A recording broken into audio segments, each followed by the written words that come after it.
నమస్కారం. Matrix TV morning bulletin కు స్వాగతం. ముందుగా ప్రధాన వార్తలు చూద్దాం.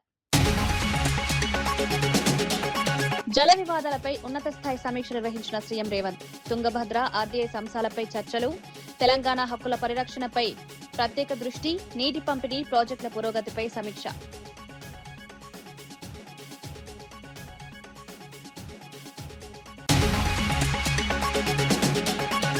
మంగళగిరి లక్ష్మీనరసింహస్వామిని దర్శించుకున్న పవన్ కళ్యాణ్. స్వామివారికి పట్టు వస్త్రాల సమర్పణ, పానకాల లక్ష్మీనరసింహస్వామికి పానకం నైవేద్యం, అర్చకుల వేదాశీర్వచనాలతో దర్శనం.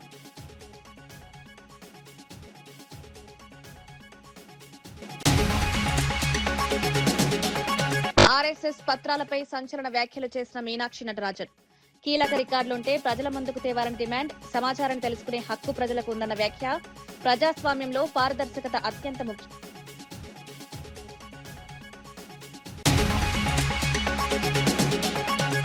సాయికృష్ణ కేసులో నిజాలు దాచిపెడుతున్నారన్న అంబటి ఆరోపణ. సిఐ నాగరాజుకు ప్రత్యేక సౌకర్యాలు, సిట్ దర్యాప్తును కేసును బలహీనపరిచిందన్న మాజీ మంత్రి. బాధ్యులపై కఠిన చర్యలు తీసుకోవాలని డిమాండ్.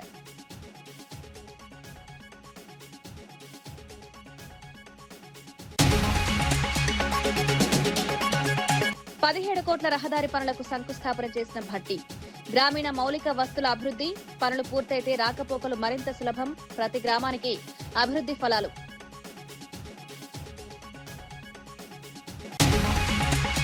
తెలంగాణకు సంబంధించిన కీలక జలాంశాలపై ముఖ్యమంత్రి రేవంత్ రెడ్డి జలసౌధలో ఉన్నత స్థాయి సమీక్ష నిర్వహించారు. తుంగభద్ర ప్రాజెక్టు, ఆర్డీఎస్ సమస్యలు, అంతర్రాష్ట్ర నదీ జల వివాదాలపై అధికారులతో చర్చించారు. సమావేశానికి మంత్రి ఉత్తమ్ కుమార్ రెడ్డి, ఎంపీ మల్లు రవి, ప్రభుత్వ సలహాదారులు, ఇరిగేషన్ శాఖ ఉన్నతాధికారులు హాజరయ్యారు. రాష్ట్ర ప్రయోజనాలను కాపాడేందుకు తీసుకోవాల్సిన చర్యలపై సీఎం ఆరా తీశారు. జలవనరుల వినియోగం, నీటి పంపిణీ, ప్రాజెక్టుల పురోగతి వంటి అంశాలపై సమగ్రంగా చర్చించారు.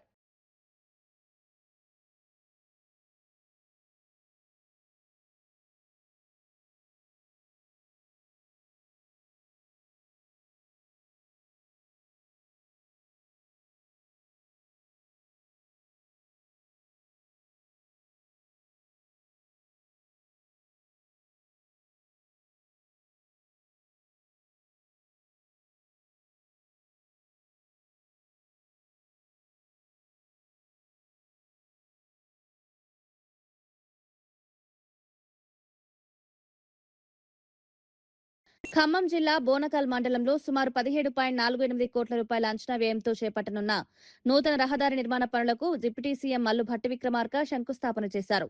జిల్లా కలెక్టర్ దివాకర్ టీఎస్ తో కలిసి కార్యక్రమంలో పాల్గొన్న భట్టి, గ్రామీణ ప్రాంతాల్లో మౌలిక సదుపాయాల అభివృద్ధికి ప్రభుత్వం ప్రత్యేక ప్రాధాన్యమిస్తోందన్నారు. ప్రజలకు మెరుగైన రహదారి సౌకర్యాలు కల్పించడమే లక్ష్యమని పేర్కొన్నారు. ఈ పనులు పూర్తయితే రాకపోకలు సులభతరం కావడంతో పాటు స్థానిక అభివృద్ధికి దోహదపడతాయని తెలిపారు. రాష్ట్ర వ్యాప్తంగా మౌలిక వసతుల విస్తరణకు కట్టుబడి ప్రభుత్వం పనిచేస్తోందన్నారు.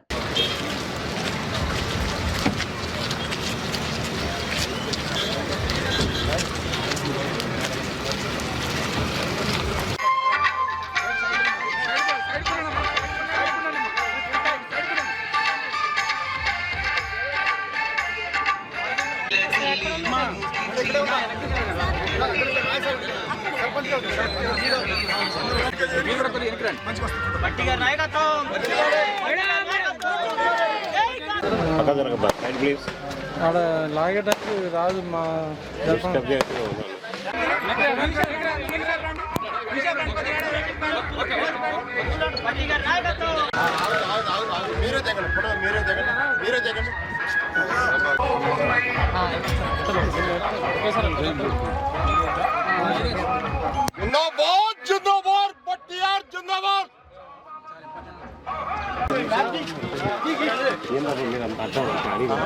వచ్చరికి అయిపోతుంది.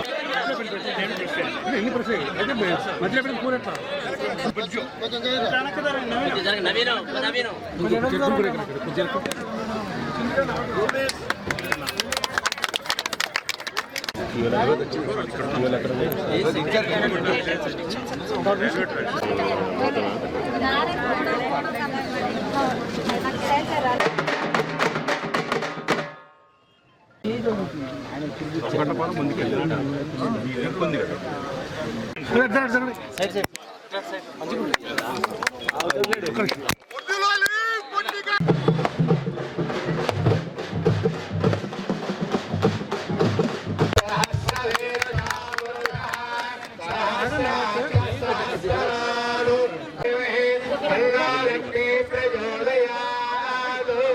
ఆంధ్రప్రదేశ్ ఉప ముఖ్యమంత్రి పవన్ కళ్యాణ్ మంగళగిరిలోని శ్రీ లక్ష్మీ నరసింహస్వామిని దర్శించుకున్నారు.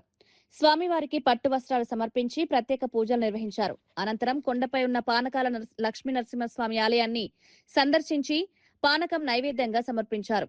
ఆలయానికి చేరుకున్న పవన్ కళ్యాణ్ కు అధికారులు, ధర్మకర్తల మండలి సభ్యులు ఘన స్వాగతం పలికారు. పూజల అనంతరం అర్చకులు వేదాశీర్వచనం అందించి తీర్థప్రసాదాలిచ్చారు. భక్తులు కూడా పెద్ద సంఖ్యలో పాల్గొన్నారు.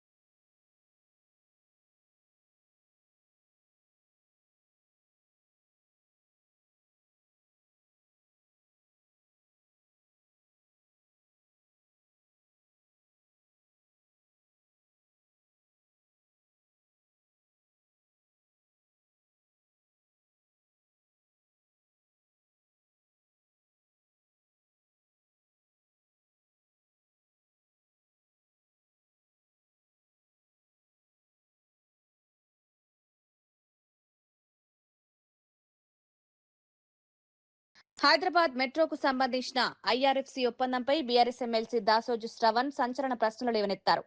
మెట్రో ఆదాయాన్ని ముందుగా నిర్వహణ కోసం వినియోగించాలన్న కేంద్ర పట్టణాభివృద్ధి శాఖ సూచనలను ప్రభుత్వం ఎందుకు పట్టించుకోలేదని ప్రశ్నించారు.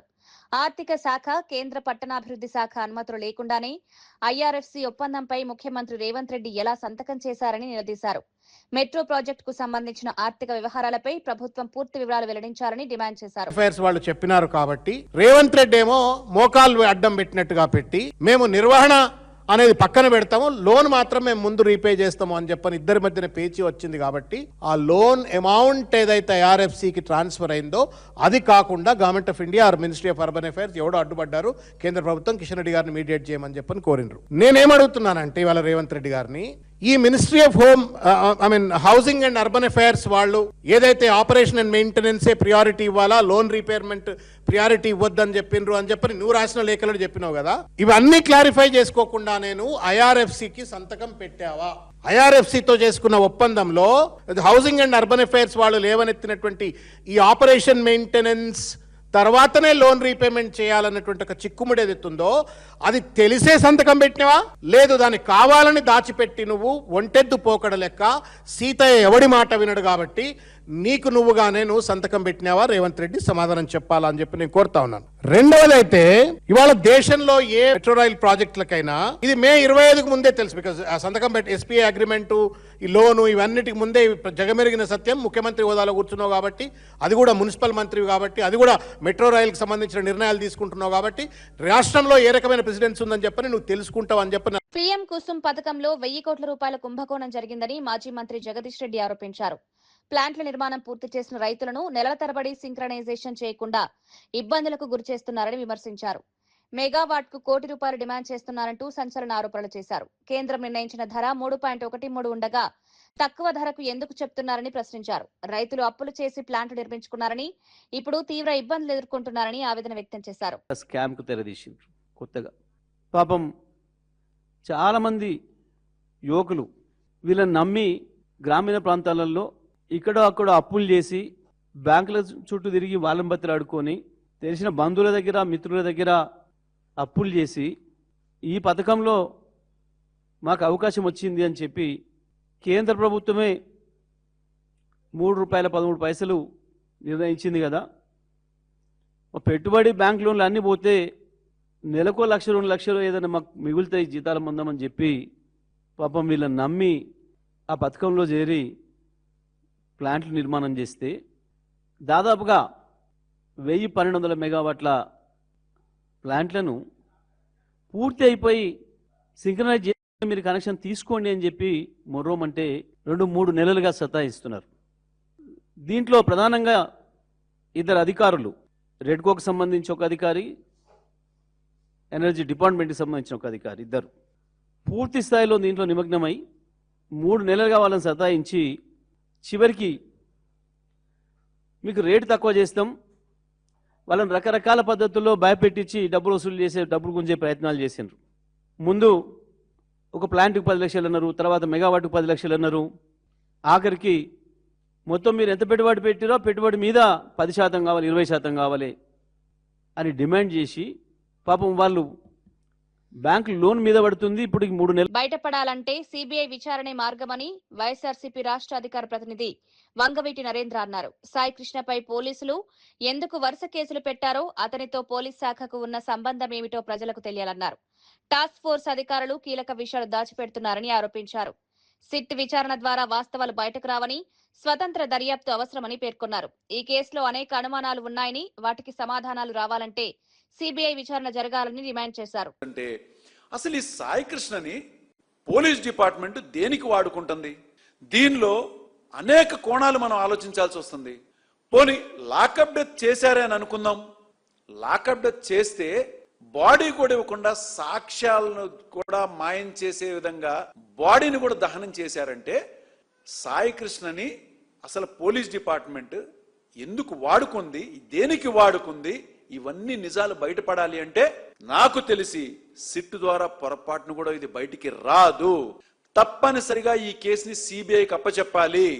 ఇవాల్టి వరకు సిపి గారు నోరు తెరవట్లేదు, డీజీపీ గారు నోరు తెరవట్లేదు, హోంమంత్రి గారు నోరు తెరవట్లేదు, చంద్రబాబు నాయుడు గారు కూడా నోరు తెరవట్లేదు. ఒక్క ప్రెస్ మీట్ లో కూడా చెప్పట్లా. కానీ వాళ్ళ మీడియాల్లో మాత్రం ఇతను ఒక పెద్ద క్రిమినల్, రేపిస్ట్ ఇవన్నీ చెప్పారు. దేశంలోనే చాలా భయపడే విధంగా పోలీస్ డిపార్ట్మెంట్ అంటే రక్షణ కలిగిస్తారు. మరి అలాంటి పోలీస్ డిపార్ట్మెంట్ సాక్ష్యాధారాల్ని మాయం చేసే విధంగా ఒక కేసుని చేశారు అంటే ఇది భయభ్రాంతులు గురి చేస్తున్నట్టు కదా. తను సాయి కృష్ణ ఎలా అయితే ఒక రౌడీ షీటరో, ఒక మర్డర్ కేసులో ఉన్నాడో, ఇవాళ తను చంపినటువంటి పోలీస్ డిపార్ట్మెంట్ లో వాళ్ళు మరి ఎంత తక్కువ? వాళ్ళు కూడా రౌడీ షీటర్ కంటే ఎక్కువే కదా. రాష్ట్ర స్థాయి పవర్ లిఫ్టింగ్ పోటీల్లో 12 బంగారు 2 వెండి పతకాలు సాధించిన కంటోన్మెంట్ క్రీడాకారులను ఎమ్మెల్యే శ్రీ గణేష్ అభినందించారు. చాదర్ఘాట్ విక్టోరియా ప్లే గ్రౌండ్ లో జరిగిన జూనియర్, సబ్ జూనియర్ పోటీల్లో ప్రతిభ కనబరిచిన క్రీడాకారులు ఆయన్ను మర్యాదపూర్వకంగా కలిశారు. ఈ సందర్భంగా పతక విజేతలు, కోచ్లను సత్కరించిన ఎమ్మెల్యే జాతీయ, అంతర్జాతీయ స్థాయిలో కంటోన్మెంట్ కీర్తిని చాటాలని ఆకాంక్షించారు. క్రీడాకారుల అభివృద్ధికి తెలంగాణ ప్రభుత్వం అన్ని విధాలా అండగా ఉంటుందని హామీ ఇచ్చారు.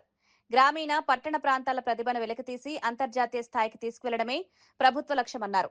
కృష్ణ కస్టోడియల్ డెత్ కేసులో కీలక నిజాలను దాచిపెట్టేందుకు ప్రయత్నాలు జరుగుతున్నాయని మాజీ మంత్రి అంబటి రాంబాబు ఆరోపించారు. ఈ కేసులో పోలీసు ఉన్నతాధికారుల పాత్రను బయటపెట్టకుండా ఉండేందుకు బేరసారాలు జరిగాయన్నారు. అరెస్టు చేసిన సీఐ నాగరాజును లాకప్ లో పెట్టకుండా ప్రత్యేక సౌకర్యాలు కల్పించడం అనుమానాలకు తావిస్తోందని విమర్శించారు. కూటమి ప్రభుత్వం ఏర్పాటు చేసిన సిట్ ఈ కేసును బలహీనపరిచిందని ఆరోపించారు. శవాన్ని ఎక్కడ దహనం చేశారన్న అంశంపైన స్పష్టత లేదన్నారు. అన్ని మసిపూసి మారేగా చేసేద్దాం, నేను రక్షిస్తాం. ఎక్కడ తీసుకెళ్ళి ఎక్కడ పెట్టారు? నిన్న సెల్లు వేశారా? అంబటి రాంబాబుని, మాజీ మంత్రిని, ఒక పొలిటీషియన్ని తీసుకెళ్ళి వంశీధర్ అనే వ్యక్తి లాకప్లో వేశాడు. నన్ను లాకప్లో 7 years బిలో ఉన్న కేసులో లాకప్లో వేసి 24 గంటలు ఎట్టి పెట్టారు. నన్ను నాగరాజు వేశారు లాకప్లో. అన్ని సర్వసౌఖ్యాలు ఏర్పాటు చేశారు రాత్రి. ఎందుకు? నాగరాజు ఎవడి పేరు చెబితే డౌట్. అందుకని నాగరాజు ఎవడి పేరు చెప్పడం, నాగరాజు రక్షిస్తారు. ఇది శిక్షిస్తున్న వ్యవహారం. ఈ సిట్ అనేది special investigation team, the IPS officers టోటల్గా సాయి కృష్ణ యొక్క దారుణ హత్య, లాకప్ డెత్ని తుడిచేసింది. నేను ఒకటి చెప్తున్నా, చాలా బాధతో చెప్తున్నా. పోలీసులకి ప్రజల్ని కాపాడలేడు, చంపేసి బరేలు చేసేస్తారు. నాలాంటి పెద్ద నాయకుడిని అనుకో, నా గవర్నమెంట్ వచ్చింది అనుకో, నాకు కోపం ఉంటే నిమ్మకాయల రాజనారాయణ గారిని వేసేయమంట, వేసేస్తారు. ఎస్పీ గారు చెబుతా వేసేస్తారు, ఆయన ప్రమోషన్ ఇస్తా, శవాన్ని తీసేసి దాచేస్తారు. ఇంకేముంటుంది అంటున్నా? ఏముంటుంది చెప్పండి. ఇలాంటి సంఘటనలను కూడా వెలుగులోకి తీసుకురావడంలో ఈ ప్రభుత్వం విఫలమైంది. హోంమంత్రి విఫలమయ్యారు, ముఖ్యమంత్రి విఫలమయ్యారు. విఫలమవటమే కాదు, ఈ సాక్ష్యాధారాలను తుడిచివేయటంతో వీళ్ళందరూ కూడా పాల్గొంటున్నారు. ఎంత దారుణం అండి. మేము మీ కోపం ఏంటి మా మీద? మేము సాయికృష్ణ సపోర్ట్ చేసామనేగా.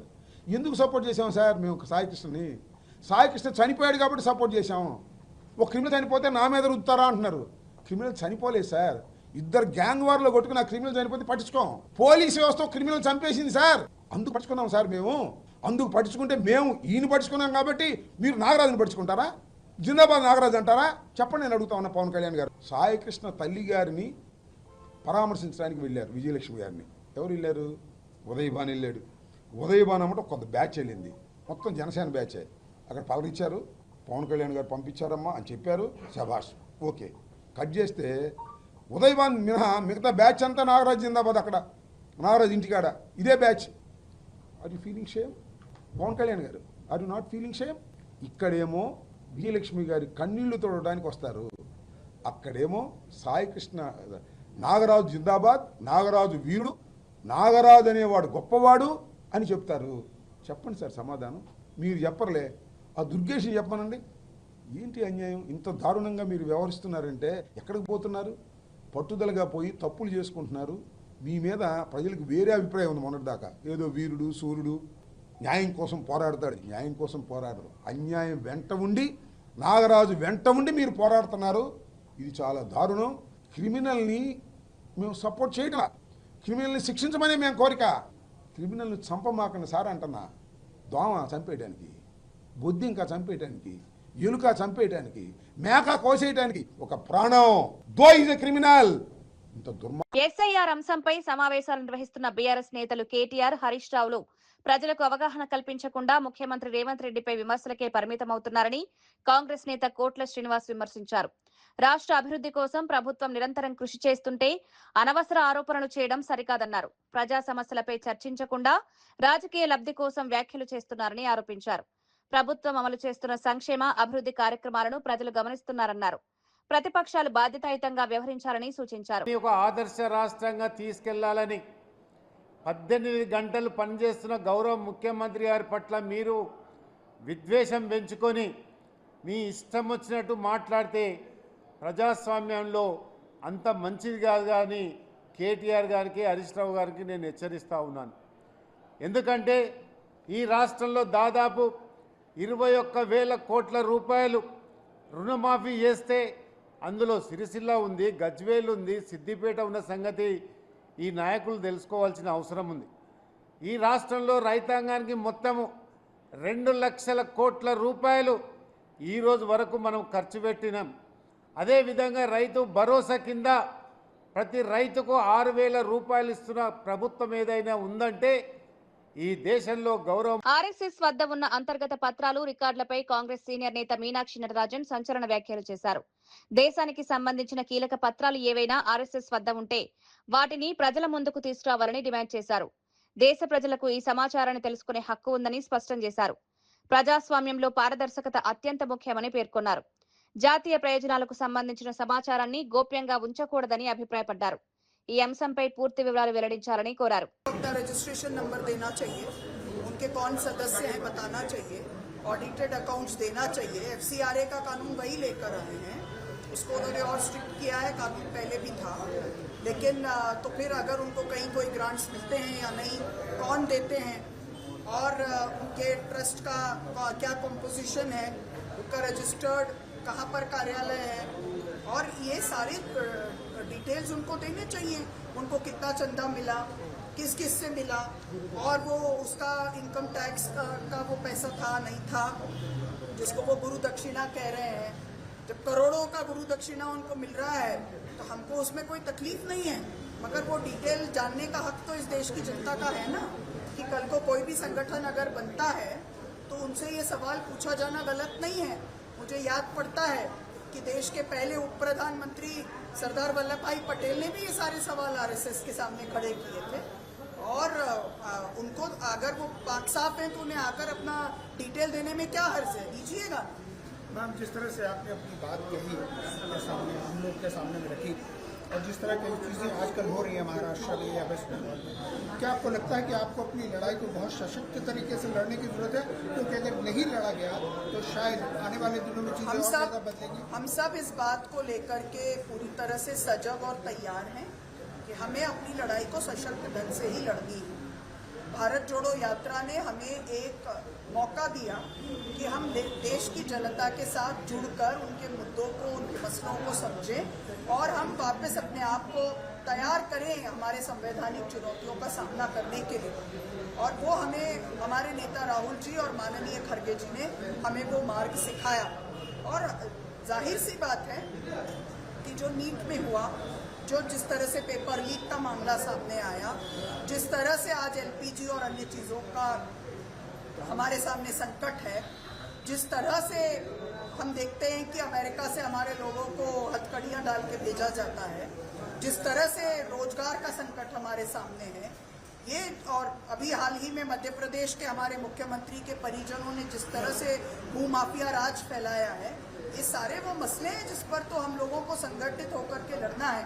तो जो बाबा साहेब के तीनों शब्द हैं कि हम एक मुद्दे पर अपने आप की तैयारी करें, एजुकेट करें, तैयारी करें, सजग होए, संगठित होए और फिर हम एजुटेट करें, ये हम पर निश्चित तौर पे लागू होगा और हम लड़ेंगे। और यही राहुल जी के इंडिया अलायंस के भाषण का लुभाव भी है, जिसमें उन्होंने रेजिस्टेंस राम मंदिर का फंड्स को लेकर एसआईटी गठन हुई थी। अभी वो एसआईटी ने अपना रिपोर्ट दी है और उसमें कही है कि वीडियोग्राफी होना चाहिए, ये सारे चीजें ला रहे हैं, लेकिन जो हुआ उसके बारे में अभी तक बात। हाँ, क्योंकि ये जब राम मंदिर के शिला पूजन का समय था तब भी उस करोड़ों के चंदे का क्या हुआ, आज भी देश के लोगों को उन्होंने हिसाब नहीं दिया। मैम, आपने 3 शब्द का इस्तेमाल किया, वोट चोरी, सीट चोरी और पार्टी चोरी। इसको थोड़ा ज़रा आप एक्सप्लेन कर पाएंगे। पार्टी पहले जिस तरह से आपके अपने यहाँ पर एक असेंबली कॉन्स्टिट्यूंसी में पता चला कि एक ही बिल्डिंग से 200 वोटर निकाले, फिर उसके बाद उन्होंने सीट चोरी में जिस तरह से लोगों को कंटेस्ट ही करने से रोकने का काम किया, स्थानीय निकाय चुनाव में करते थे, अब तो राज्यसभा चुनाव में भी वो सामने आया और अब एक के बाद एक पार्टियों को लीलने का काम कर रहे हैं। तो ये एक तरह से क्या एक देश एक पार्टी की तरफ बढ़ना चाहते हैं या इनको इनके जो नंबर्स पूरे करने हैं, क्योंकि पिछले बार इनकी संवैधानिक फ्लोर ऑफ द हाउस में इनका बिल खारिज हुआ, उसकी पूर्ति करना चाहते हैं या क्या करना चाहते हैं, ये सवाल है।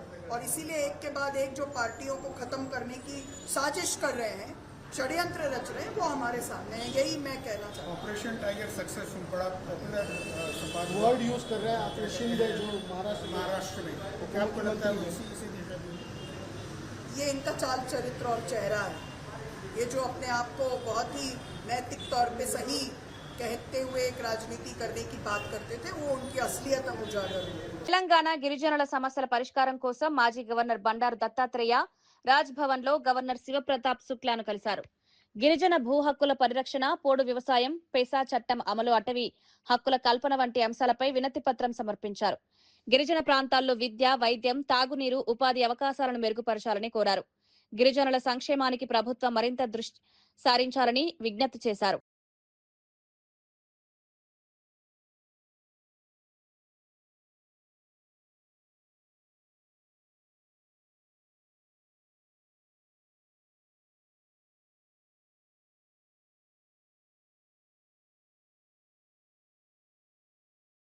మేడ్చల్ మల్కాజ్గిరి జిల్లా బౌరంపేటలో జరిగిన 40 తులాల బంగారం చోరీ కేసును దుండిగల్ పోలీసులు కేవలం 12 గంటల్లోనే ఛేదించారు.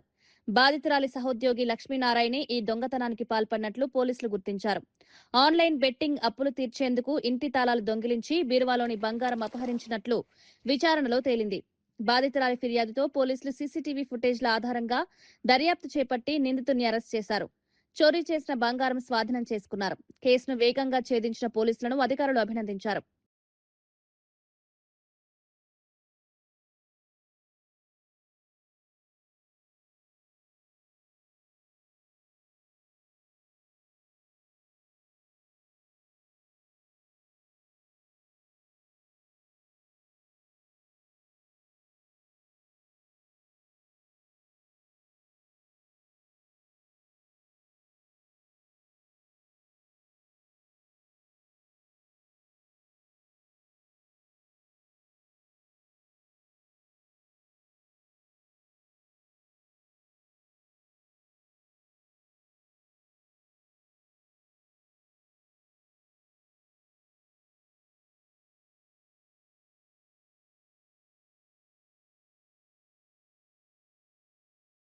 వాళ్ళ ఇంట్లో ఆమె యాక్చువల్ గా ఫార్మా కంపెనీలో జాబ్ చేస్తున్నది. ఆ జాబ్ లో భాగంగా వాళ్ళు రోజు యథావిధిగా ఇంట్లో ఉన్న వాళ్ళ భర్త, వాళ్ళ పిల్లలు, ఈమె స్కూల్ పోయే వాళ్ళు స్కూల్ కి, ఆఫీస్ పోయే వాళ్ళు ఆఫీస్ కి ఇంట్లో లాక్ వేసుకొని పోవడం జరిగింది. అయితే ఇందులో ట్విస్ట్ ఏంటంటే ఏదైతే ఈ సునీల అనేటువంటి కంప్లైంట్ ఫార్మా కంపెనీలో పనిచేస్తుందో బొల్లారం లిమిట్స్ లో, అదే కంపెనీలో పనిచేస్తున్న వాళ్ళ కొలీగ్ ఎవరైతే ముద్దాయి ఉన్నాడో ఇక్కడ నేరస్తుడు లక్ష్మీనారాయణ, ఇతను ఎంఎస్సి కెమిస్ట్రీ చేసి ఆ ఫార్మాలో పనిచేస్తూ లావిష్ అలవాట్లకు ఇదే బెట్టింగ్లకి వేరే ఇతరత్ర వాటికి సోషల్ వైజెస్ కి అలవాటై ఏ విధంగా డబ్బు ఇచ్చేయాలనే ఉద్దేశంతో ఆయన ప్లానింగ్ లో ఉన్నాడు.